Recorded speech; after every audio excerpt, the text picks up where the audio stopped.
Avec cette troisième vidéo, nous abordons la deuxième partie de l'analyse qui consiste à regarder quelle est l'activité de l'homme sur Terre.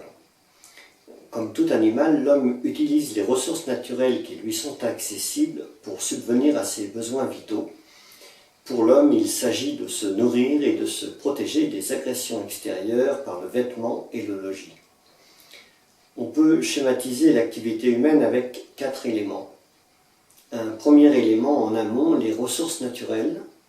Ensuite, un deuxième élément, l'exploitation, la transformation de ces ressources pour créer le troisième élément en aval, la richesse, réponse à ses besoins vitaux et services s'il y a de l'excédent. La production de richesse et la consommation de celle-ci créent le quatrième élément, la pollution. Ce schéma fonctionne pour tout type de société, qu'elle soit primitive, moyenâgeuse ou industrielle. Je propose donc d'analyser chacun des éléments. Commençons par le premier, les ressources naturelles.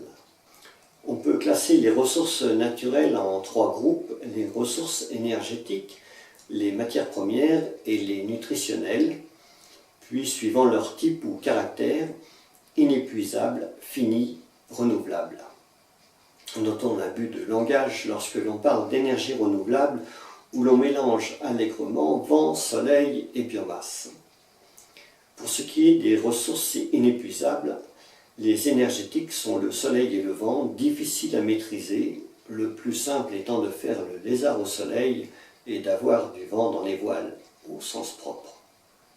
Pour la gravité, c'est surtout l'eau qui subit la loi de la pesanteur. Les matières premières sont la terre et les cailloux, et les nutritionnelles sont le sel et l'eau.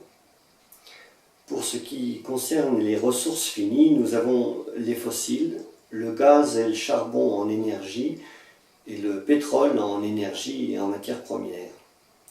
Puis les minérales, l'uranium en énergie et les minerais métalliques en matières premières.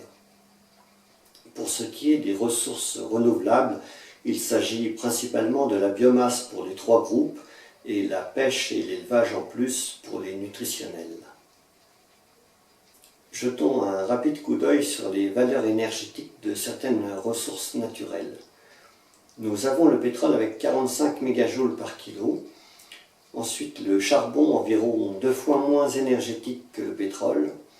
Puis le bois, qui avec 12 mégajoules par kilo est 2 fois moins énergétique que le charbon. L'uranium peut être considéré comme ressource primaire, bien que le combustible fasse appel à un processus industriel, car c'est en quelque sorte un multiplicateur. Pour une unité d'énergie investie dans le processus, on en récupère environ 4. L'hydrogène est hors concours avec ses 130 mégajoules par kilo, mais c'est le résultat d'un processus industriel où le rapport énergie récupérée sur énergie investie est inférieur à 1. Cela n'a d'intérêt que pour s'extraire de la gravité terrestre dans les fusées. Il reste le soleil et le vent qui, suite à un processus industriel, ne produisent que de l'électricité avec un faible rendement.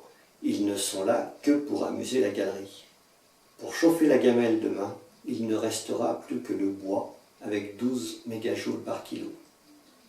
Après les ressources naturelles, examinons l'exploitation, la transformation de celles-ci. C'est le cœur même de l'activité humaine, exploiter, transformer les ressources accessibles pour subvenir aux besoins vitaux. À part pour la cueillette manuelle, toute activité commence avec un outil ou une machine.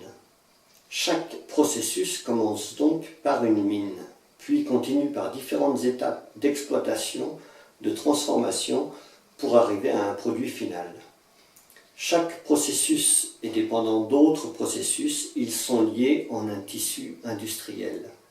Plus le tissu est dense et sophistiqué, plus le produit final sera sophistiqué et réciproquement.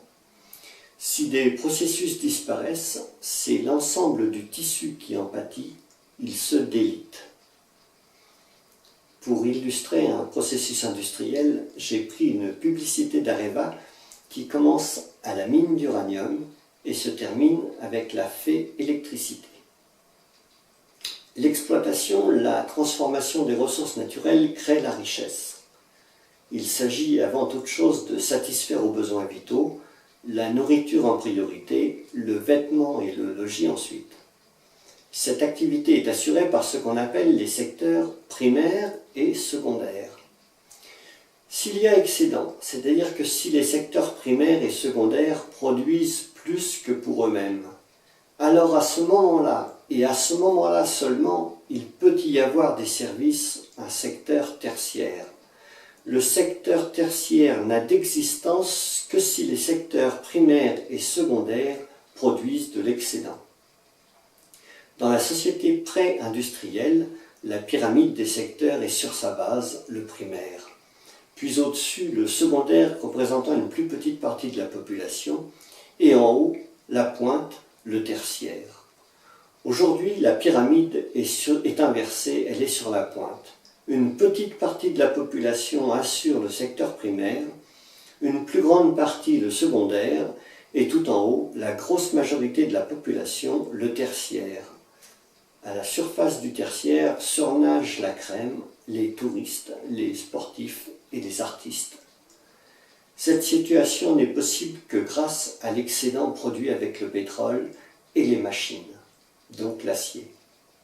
Dans notre société industrielle, le secteur tertiaire dirige en maître alors qu'il ne devrait être que le serviteur. Le quatrième élément, la pollution, est le résultat de la production de richesses et la consommation de ces richesses. Plus l'on crée de richesses, plus l'on pollue. Il n'y a pas d'activité sans pollution. Il n'y a pas de développement durable. Tout développement augmente l'entropie. Il y a deux causes à la pollution, la création de richesses proprement dite et la consommation de ces richesses. Et le principal problème de la pollution à la consommation, c'est d'être la cause de la pollution à la production. L'imposture de la voiture électrique est qu'on ne prend en compte que l'émission de CO2 à la consommation, comme si le CO2 était un poison, alors que l'on fait fi de la production. Or, produire une voiture électrique et produire son électricité avec toutes les pertes énormes d'efficacité pollue plus que produire et utiliser une voiture conventionnelle. Une autre imposture est de considérer le secteur tertiaire comme propre. Il faut produire de la richesse pour en assurer la subsistance et donc polluer. Qui pollue? Le consommateur. Dis-moi combien tu gagnes et je te dirai combien tu pollues. Il serait souhaitable qu'un jour on puisse classifier les pollutions sur un système à deux axes par exemple, l'un représentant la permanence dans le temps, l'autre l'atteinte à la reproduction humaine. On verrait que les principaux polluants sont les déchets radioactifs et qu'une marée noire n'est somme toute qu'une catastrophe locale et temporaire. Le CO2 ne serait pas sur ce tableau. Je vous remercie de votre attention et qui que vous soyez, je vous salue.